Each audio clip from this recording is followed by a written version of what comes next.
Hello, welcome boss, स्वागत है आपका प्रॉपर्टी गुरु में। आपके साथ मैं हूं विपिन भट्ट। तो एक बार फिर हाजिर हैं लेकर प्रॉपर्टी गुरु का एक ताज़ा तरीन एपिसोड, जिसमें हम बात करेंगे रियल एस्टेट मार्केट की, देंगे आपको ढेर सारी जानकारी और साथ में होंगे आपके सवाल, जिनका जवाब देने के लिए हमारे साथ मौजूद हैं एक्वेस्ट के CEO और हमारे प्रॉपर्टी गुरु परेश कारिया साहब। सर, बहुत स्वागत है आपका।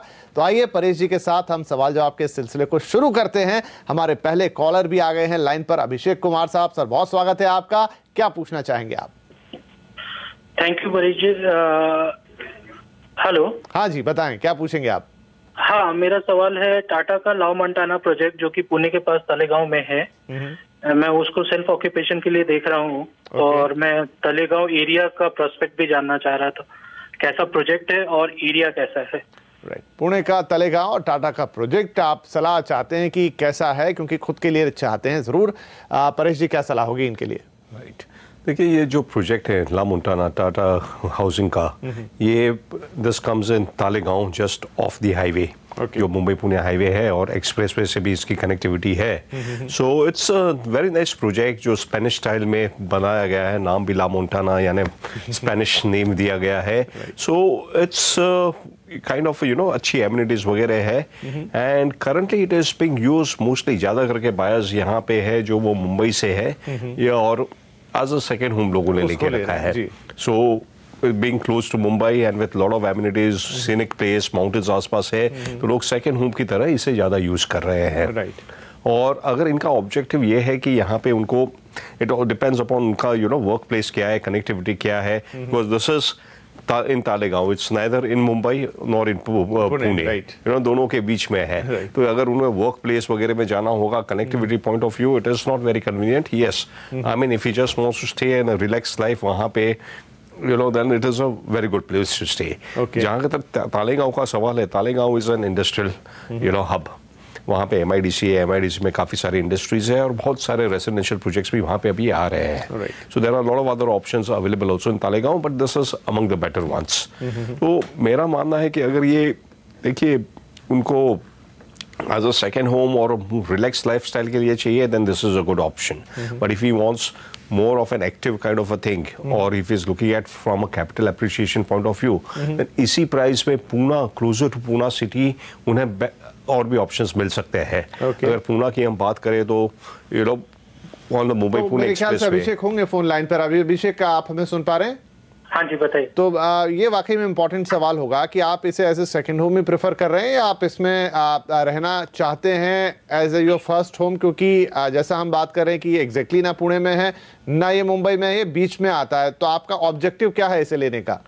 नहीं, मेरा एक्चुअली जॉब पुणे के आसपास ही रहेगा, तलेगांव से हिंजेवाड़ी के आसपास रहेगा। ओके, तो आप मैनेज कर पाएंगे वो? ओके, हाँ जी, मैं मैनेज कर लूंगा। ठीक है, ठीक है। सो अगर इनका जो ऑब्जेक्टिव है वो तालेगांव और हिंजेवाड़ी के आसपास ही जॉब हो रहेगा, एंड आई थिंक हिंजेवाड़ी के आसपास जो लोकेशन है towards Talegaon, on the outskirts, वो लोकेशंस लाइक रावेत, तथावड़े, पुनावले, किवाड़े, ये सब they are developing much faster. और पुणे से एक्सेसिबिलिटी भी अच्छी है, हिंजेवाड़ी से भी एक्सेसिबिलिटी अच्छी है, एक्सप्रेसवे से भी डायरेक्ट कनेक्टिविटी है। सो आई थिंक दैट, और from an appreciation and development point of view, those are much better options. And my suggestion would be ये किवाड़े और रावेत जैसी जगह पे प्रेफर करेंगे तो ज़्यादा अच्छा रहेगा। या खुद हिंजेवाड़ी में भी देख सकते हैं। हिंजेवाड़ी में भी आपको 45-50 lakhs में आजकल ऑप्शंस काफ़ी सारे अवेलेबल है। Hinjewadi is growing very fast, so that is again a good option to look at rather than Talegaon, because Talegaon एक थोड़ा वहाँ से दूर हो जाएगा, आइसोलेटेड हो जाएगा। ठीक है, राइट। अभिषेक, तो वैसे कई बार थोड़ा पर्सनल चॉइस भी होती है, हो सकता है आपको ये प्रोजेक्ट उसका लोकेशन देख के बहुत अच्छा लग गया और आपने मूड बना लिया है कि मैं यही लूंगा, लेकिन जैसा परेश जी कह रहे हैं कि थोड़ा प्रैक्टिकल होगा कि आप जो दूसरे इलाके हैं हिंजेवाड़ी से लेकर रावेत तक की बात कर रहे हैं, उनमें अगर घर देखते हैं जो डेवलपमेंट के हिसाब से जल्दी डेवलप करेंगे, बढ़िया घर वहां भी आपको मिलेंगे, आपके बजट में मिलेंगे, तो शायद ज़्यादा बेहतर होगा। अगर कोई और पर्टिकुलर रीज़न आपके दिमाग में नहीं है इस घर को लेने के लिए तो चलिए, अभिषेक जी के लिए ये सलाह हो गई। और अब हम एक ईमेल ले लेते हैं जो आया है सागर जैन साहब का मुंबई से। आप पूछना चाहते हैं कि 2600 पर स्क्वायर फीट के भाव पे, 2600 रुपये के भाव पर 4 साल पहले बदलापुर में आपने एक फ्लैट खरीदा है, 470 का कारपेट है, 3500 रुपये प्रति महीना किराया आता है और कुछ खास एप्रिसिएशन आपको अभी तक इसमें नहीं मिला है। तो ये आपने प्योर एक इन्वेस्टमेंट किया था, लेकिन फिलहाल अब आपको लग रहा है कि इससे निकलना चाहिए क्योंकि 3-4 साल हो गए हैं और एप्रिसिएशन आया नहीं है। लेकिन क्या निकलकर इन्हें फायदा होगा या थोड़े नुकसान में चले जाएंगे, होल्ड करें तो बेहतर रहेगा, इस दुविधा में है सर। देखिए, जहाँ तक बदलापुर का सवाल है, Badlapur is an upcoming township, I mean location. In fact it's already developed. 3-4 साल पहले जब हम बात कर रहे थे, इट वाज एन अपकमिंग। अभी इतने सारे डेवलपमेंट हो गए, इतने सारे सप्लाई वहाँ पे आ गए, रेसिडेंशियल के बड़े बड़े गेटेड कम्युनिटीज़ वगैरह आ रहे हैं। That's why there has been lot of supply. उसकी वजह से ये मार्केट अभी मैच्योर हो चुका है। इन्होंने जब खरीदा था तभी 2600 का रेट था। आज मेरे ख्याल से 3300 से 3500 वहाँ पे रेट होना चाहिए। तो उनको डिसेंट अप्रिशिएशन मिला है considering the state of the real estate market in the last few years. यहाँ पे अप्रिशिएशन हुआ है। अभी मुझे लगता है कि market is matured, it is stabilize. आगे चल के ज़्यादा अप्रिशिएशन यहाँ से होने का स्कोप कम है। और इनका खास करके इनका जो प्रोजेक्ट है वो थोड़ा आउटस्कर्ट्स पे है। तो वहाँ भी अप्रिसिएशन ज्यादा आए, उसमें बहुत वक्त लगेगा। Exactly, rental will continue to remain less. वहाँ पे नॉर्मली इंडिया में रेंट कम होता है और अराउंड 2% के आसपास रेंटल यील्ड मिलती है। यहाँ पे उससे भी कम है क्योंकि सप्लाई बहुत ज्यादा है and area is under developed. So my suggestion is, इन्हें अप्रिसिएशन तो हो चुका है from 2600 to 3300। It is better if we can sell this off if he gets a good price. ठीक है जैन साहब, तो सीधी बात है कि जितना भी अप्रिसिएशन आना था वो आ चुका है। अब यहाँ से कुछ बहुत ज्यादा अप्रिसिएशन आएगा इसकी उम्मीद करना बेमानी रहेगा। किराया जैसे हम बात कर रहे हैं, रेंटल यील्ड्स वैसे ही कम है और इस पर्टिकुलर प्रोजेक्ट की लोकेशन को देखें तो यील्ड्स और भी थोड़ी कम हो जाती है। तो दे रहे हैं प्रॉपर्टी से जुड़े आपके सवालों के जवाब। परेश जी हमारे साथ स्टूडियो में बने हुए हैं और हमारे अगले कॉलर भी हमारे साथ फोन लाइन पर आ चुके हैं। आलोक नाम्बियार साहब मुंबई से हमें कॉल कर रहे हैं। नाम्बियार साहब, बहुत स्वागत है आपका प्रॉपर्टी गुरु में। क्या होगा आपका सवाल? थैंक यू जी, थैंक यू। फर्स्ट आपने मेरा कॉल एक्सेप्ट किया, थैंक यू सो मच जी। आपका शो बहुत अच्छा है, थैंक यू सर। बहुत पसंद आता है लोगों को और बहुत हेल्प मिलती है उससे। शुक्रिया। विपिन जी, मेरे 2 सवाल हैं। हाँ। एक तो मैं ये जानना चाह रहा हूँ कि मैंने जो निवेश किया हुआ है ये कितना हद तक मेरे लिए फायदेमंद रहेगा, और दूसरा ये कि जो आप हमेशा ड्यू डिलिजेंस कहते हैं जी, इसके बारे में, इसमें जो मेरा जो ये अंडर कंस्ट्रक्शन प्रोजेक्ट है और ये एक्चुअली पोजीशन ये लोग बोल रहे हैं कि मुझे अगले साल ही पोजीशन मिल जाएगा, but as per RERA website पर इनके जो है वो 22 तक इनका डेट दिया हुआ है। तो इसमें अब मेरे साइड से मुझे क्या करना चाहिए, इस पर भी सलाह चाहिए थी, क्योंकि इनका रजिस्ट्रेशन, इस यूनिट का रजिस्ट्रेशन तो हो गया है, डॉक्यूमेंट्स वगैरह मेरे पास हैं ऑलरेडी। इसमें और मुझे कुछ, मेरी तरफ से मुझे कुछ करना चाहिए या आपकी तरफ से कोई सलाह मिल जाती तो अच्छी होती। जरूर। और जिस प्रोजेक्ट की आप बात कर रहे हैं वो है लोडा का पलावा फेज 2 में एक्ला विले, राइट? माफ कीजिए। यस जी, अंडर कंस्ट्रक्शन प्रोजेक्ट है जी। ठीक है सर। तो पहले तो हम लोढ़ा पलावा की बात पहले भी कई बार कर चुके हैं, फिर कर लेंगे एक बार। और साथ में जो इनका एक कंसर्न है कि जो प्रोजेक्टेड डेट है रेरा के हिसाब से वो काफी आगे की है, लेकिन इनको कहा जा रहा है कि इनको पोजीशन अगले साल मिल जाएगा। तो क्या इन्हें कुछ ड्यू डिलिजेंस के लेवल पर कुछ और करना चाहिए? वो डेट में डिफरेंस जो आ रहा है उसके क्या रीजंस है, अगर आप थोड़ा बताएं। राइट। जैसे पहले तो हम पलावा की बात करें, Pallava is a very good township which is being developed. In fact पूरी सिटी बना रहे हैं हम, काफी बार ये शो पे इसके बारे में डिस्कस भी कर चुके हैं। It is progressing well.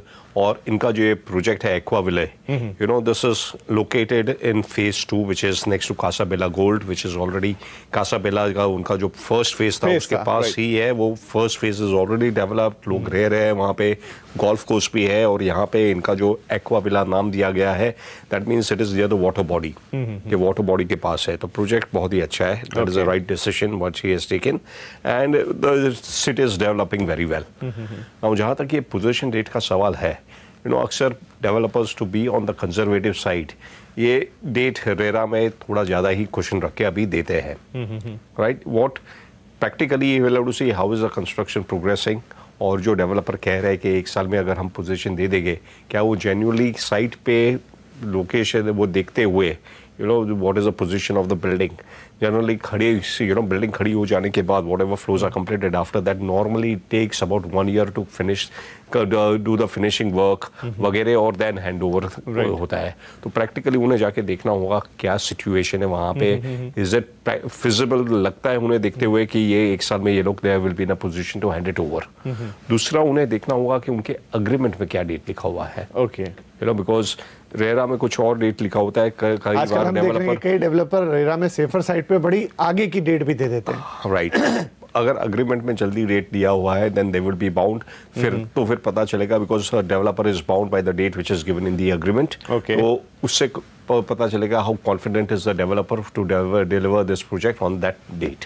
Right. तो नामियार साहब, प्रोजेक्ट के साथ दिक्कत नहीं है. आपका घर जैसा बता रहे हैं कि फेज 2 का है, वाटर बॉडी के पास में है, तो एक बढ़िया लोकेशन पे भी है. और जहां तक पोजीशन डेट की बात है तो हमने देखा है कि डेवलपर इन दिनों रेरा के आने के चलते कोई रिस्क नहीं लेना चाहते हैं, तो वहां काफ़ी एडवांस डेट दी जाती है. लेकिन जैसा परेश जी सलाह दे रहे हैं कि एक तो आप फिजिकल होके आ जाइए, देख लीजिए कि काम कहां तक पहुंचा है. बिल्डिंग का स्ट्रक्चर बन जाना अलग बात है, लेकिन उसके अंदर जो इंटरनल वर्क्स होते हैं वो भी लंबा समय लेते हैं.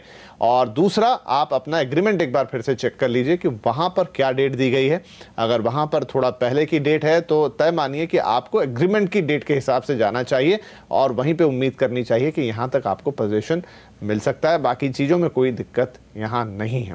तो चलिए, ये सलाह हो गई नामियार साहब के पास. और अब एक ईमेल हमारे पास है जो है सुजीत पंड्या साहब का, और आप पूछना चाहते हैं कि पुणे वाले में 3 BHK रेजिडेंशियल प्रॉपर्टी आप देख रहे हैं. IT हब हिंजेवाड़ी नज़दीक होने से रेंटल रिटर्न कमाने के लिहाज से निवेश आप करना चाहते हैं. 60 से 65 लाख के बजट में प्रोजेक्ट के लिए विकल्प जानना चाहते हैं. और क्या इस बजट में मुंबई या MMR रीजन में निवेश करना ज़्यादा फायदेमंद हो सकता है? आई थिंक अच्छा सवाल है सर ये.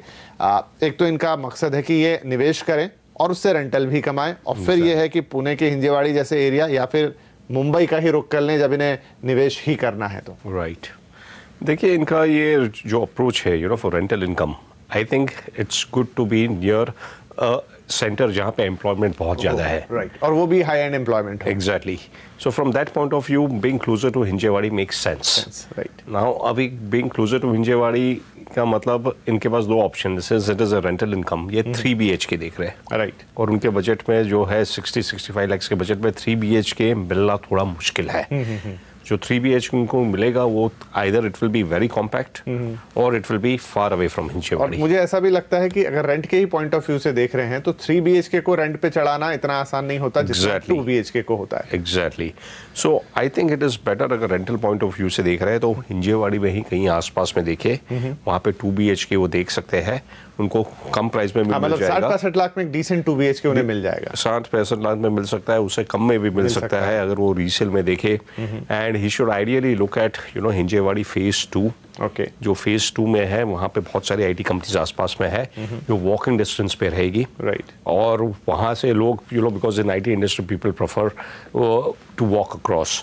और जो फेज 2 में जो 1-2 प्रोजेक्ट्स आ रहे हैं जैसे कोहिनूर ग्रुप का है कोहिनूर टिंसल टाउन करके प्रोजेक्ट है विच इज ऑन फेज 2, और उसी के बगल में विलास जावड़ेकर का एक प्रोजेक्ट है हिंजेवाड़ी का. Both this projects are very close to, they are between phase 2 and phase 3. और फेज 2 एंड फेज 3 में सबसे बड़े campuses, IT campuses है. So it will be very convenient for people to commute over here. Plus वहाँ पे ये location पे बहुत डेवलपमेंट हो रही है. There is retail space also coming up over here. So people would like to stay over here because restaurants, happening places, ये IT वाले आपको पता है that's a consumption story. They like to spend money. Right. And there is a retail hub coming over there. तो यहाँ से priority रहेगी. Plus there is metro line passing by from this route. So मेरे ख्याल से phase 2 Hinjewadi would be a preferred option. If he wants, he can go for 2 BHK जो कि इन्हें 50-55 लाख तक में मिल सकते हैं. Normal 2 BHK rental I think should be about 25,000 जितना इन्हें मिल सकता है. 25 और आगे चल के उम्मीद है कि 30,000 तक जा सकता है. तो चले हैं प्रॉपर्टी से जुड़े आपके सवालों के जवाब. परेश जी हमारे साथ हैं. इसी बहाने बात हो रही है रियल एस्टेट मार्केट पर. और अब अगले कॉलर आ गए हमारे साथ फोन लाइन पे. राजेश अहिरे साहब कोपर खैराने से हमें फोन कर रहे हैं. सर बहुत स्वागत है आपका राजेश जी प्रॉपर्टी गुरु में. बताइए क्या सवाल है आपका. सर नमस्कार, मैं राजेश बोल रहा हूँ जी. मैंने 3 प्रॉपर्टीज जगह लोकेशन पे देखा है. एक न्यू पनवेल है, एक कोपर केरने और एक कासाबेला गोल्ड डोंबिवली में. ओके. तो मेरा बजट है 80-85 लाख। गुड। तो which will be the preferred location for staying, and I work for Reliance Ghansoli. Okay, ठीक है, बढ़िया है। तो आपने अपने काम की जगह भी बता दी और आपने जो तीनों इलाके देखे हैं, अब इसमें से कौन सा और खासतौर पे आप रहने के लिए देख रहे हैं, 80 से 85 लाख का बजट है, जो ठीक बजट कह सकते हैं हम उसे, जरूर इस पर सलाह लेते हैं सर, क्या इनके लिए बेहतर होगा। राइट, देखिए ये काम कर रहे हैं रिलायंस में घनसोली में, सो एक ऑप्शन तो है वो अपने घर के पास में रहे, खरीद रहे। यहाँ पे कॉपर खैरने करके जगह है। कॉपर खैरने में इन्हें जो बजट है, इतने बजट में मिलना थोड़ा मुश्किल होगा। उनको जो ऑप्शन मिलेगा 85 लाख में, वो बेसिकली पुराना मकान होगा and it will be stand alone building, because Kopar Khairane में ज़्यादा करके स्टैंड अलोन बिल्डिंग्स है, गेटेड कम्युनिटीज या कॉम्प्लेक्सेस वगैरह नहीं है। या बट उससे फ़ायदा ये होगा कि उन्हें will be very close to the place of work. The second option जो इन्होंने सिलेक्ट किया है कासाबेला गोल्ड, ये भी इनका रिलायंस का जो है सेंटर से वहाँ से इतना ज़्यादा दूर नहीं है, करीबन 25-30 मिनट का रास्ता है। बट कासाबेला जो it is a part of Lodha Palava city, जिसके बारे में हम पहले डिस्कस कर चुके हैं, and this was the first phase to come up and this is the most developed phase, और ये सबसे ज़्यादा क्लोजेस्ट है इनका वर्क प्लेस से भी। So I think Casabella Gold is a good option from livability point of view, connectivity point of view. अच्छी बात यह है कि शायद यहाँ से बस भी मिलती है कासाबेला गोल्ड से, which goes up to Ghansoli. Okay, yup, so ये कनेक्टिविटी का भी है, प्लस जो quality of life, gated community, वहाँ पे मॉल्स वगैरह है, स्कूल्स, लाइफस्टाइल एमिनिटीज, सब कुछ वहाँ पे अवेलेबल है। और आगे चल के the city is developing very well, so अगर उन्हें अच्छी लाइफस्टाइल चाहिए और थोड़ा दूर रहना चाहते हैं, then I think Casa Bella gold will be a good option. Right. तो राजेश, अब थोड़ा सा ट्रिकी है ये, मतलब आप दोनों जगह आई थिंक, मैं उम्मीद कर रहा हूँ शायद होके भी आए होंगे, नहीं अगर गए हैं तो होके आ जाइए, फिजिकली लोकेशन को देख लीजिए। ये रहता है, अगर आप वर्ल्ड वाइड सारे मेट्रो सिटीज की बात करें, न्यूयॉर्क से लेकर मुंबई तक, तो बहुत सारे लोग ये प्रेफर करते हैं कि थोड़ा दूर रह लें शहर से, लेकिन आपको क्वालिटी ऑफ लाइफ बेहतर मिले, अच्छे प्रोजेक्ट में मिले, सारी सुविधाओं के साथ मिले, तो कासाबेला गोल्ड बनता है। लेकिन अगर आपका प्रेफरेंस है कि भाई ज्यादा ट्रैवल नहीं करना है, पास का पास ही रहना है, घर जैसा भी हो वो चलेगा, तो कॉपर खैरने में आपके लिए घर हैं आपके बजट में। बस ये है कि आपको डिसाइड कर लेना है अपने लिहाज से, अपनी फैमिली के लिहाज से, बस यही निर्णय आपको करना है, बाकी कोई इशू नहीं है। तो चलिए, इसी सलाह के बाद एक ईमेल है, फटाफट ले लेते हैं क्योंकि समय हमारे पास कम रह गया। वो है नासिर साहब का, और आप पूछ रहे हैं कि मीरा रोड में लोढ़ा के ब्लू आई प्रोजेक्ट को आप, माफ कीजिए, बुल्स आई प्रोजेक्ट को आपने 1 BHK उसमें लिया है, कीमत 63 लाख है, अंडर कंस्ट्रक्शन बिल्डिंग है, जुलाई 2020 में पोजीशन मिल सकता है। निवेश ये जो है वो कैसा रहेगा, इस लिहाज से पूछना चाहते हैं, रहना भी चाहते हैं इस घर में। सर, क्या है इस प्रोजेक्ट के बारे में? प्रोजेक्ट काफ़ी अच्छा है। ये लोढ़ा का Mira road as a destination is developing very fast, बहुत सारी डेवलपमेंट यहाँ पे हो रही है, and now with connectivity to western express highway और मेट्रो जो दहीसर तक आएगी, which is very close to Mira road, तो ये जगह पे काफ़ी एक्टिविटी है, and this emerging as a good place to stay, affordable destination to stay. And Lodha का जो प्रोजेक्ट है ये भी काफ़ी अच्छा प्रोजेक्ट है। ये 4 या 5 टावर्स यहाँ पे लेके आ रहे हैं, गेटेड कम्युनिटी है, this is just very close to the GCC club, which is one of the happening places in Mira Road. यहाँ पे है, कंस्ट्रक्शन काफ़ी अच्छा चल रहा है, तो I think it is a good decision, nothing to worry.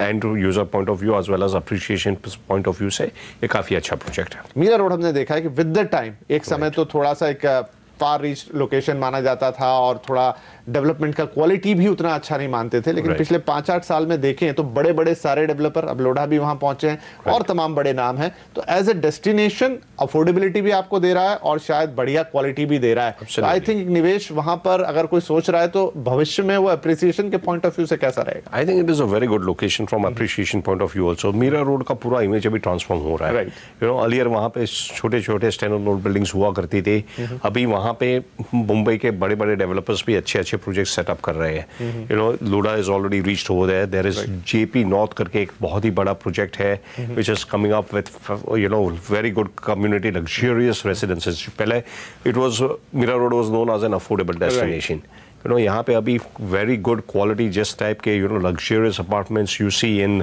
You know Mumbai और even in south Mumbai, those kind of apartments are coming up over there. तो ये जेपी नॉर्थ करके जो टाउनशिप है वो इट इज स्प्रेड हुआ I think about 21 acres and बहुत सारे towers with world class amenities वहाँ पे आ रही है। इसके अलावा closer on the highway on the Mumbai Pune you know on the western express highway आप देखोगे कि ठाकुर मॉल है वहाँ पे MCIL यू नो जो डेवलपर्स है उनका एक बहुत ही अच्छा प्रोजेक्ट आ रहा है और this is going to be closer to the toll नाका। जो टोल नाका है वहाँ से थोड़ा ही आगे जाके दहीसर है, दहीसर से मेट्रो आ रही है। बढ़िया प्रोजेक्ट्स आ रहे हैं, बढ़िया एमिनिटीज डेवलप हो रही हैं और जो थोड़े बहुत रोड ब्लॉक्स थे जैसे जिस नाके की हम बात कर रहे हैं अगर वो पीछे चला जाता है प्लस मेट्रो तो दहीसर तक पहुंच ही चुकी है। तो कुल मिला के सब कुछ अच्छा दिख रहा है, आपका प्रोजेक्ट बेहतरीन है, लोकेशन अच्छी है, तो आप यहाँ से आगे बढ़ सकते हैं, गो अहेड। और तमाम लोग जो मीरा रोड में इन्वेस्ट करना चाहते हैं उनके लिए भी सलाह होगी। तो चलिए इसी के साथ प्रॉपर्टी गुरु के इस एपिसोड को यहीं विराम देंगे। जाने से पहले परेश जी आपका बहुत शुक्रिया, आपने हमारे दर्शकों के सवालों के जवाब दिए और आपसे हमेशा की तरह हम यही निवेदन करेंगे कि अगर आप इन्वेस्टमेंट से जुड़े, रियल एस्टेट से जुड़े किसी भी सवाल को लेकर उलझन में हैं, दुविधा में हैं, तो हमें लिख दीजिए बस pg@moneycontrol.com पर अपना नाम, पता, फोन नंबर इतना डाल दीजिए, बाकी हम पर छोड़िए, आपके लिए सही और सटीक सलाह लाने की कोशिश हम करेंगे। तो चलिए इस हफ्ते इतना ही, अगले हफ्ते फिर मुलाकात होगी, तब तक के लिए नमस्कार।